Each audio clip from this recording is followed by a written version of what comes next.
another video. In this video, I'm gonna show you how to change a water pump on a 04 Chevy 2500 HD with the 6.0.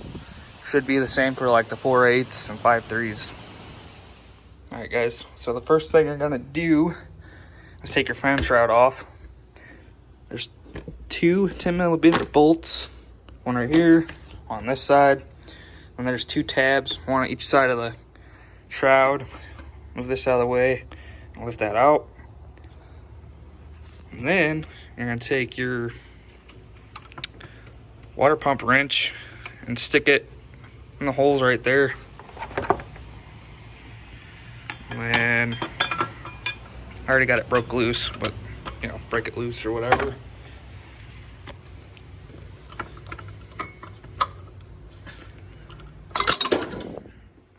And just spin your fan out of the way.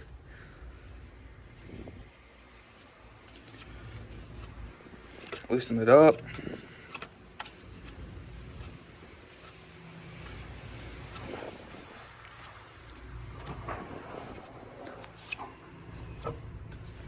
And once it's towards the end, just be careful and don't smack your radiator. Once you have the fan off, go ahead and take your serpentine belt off.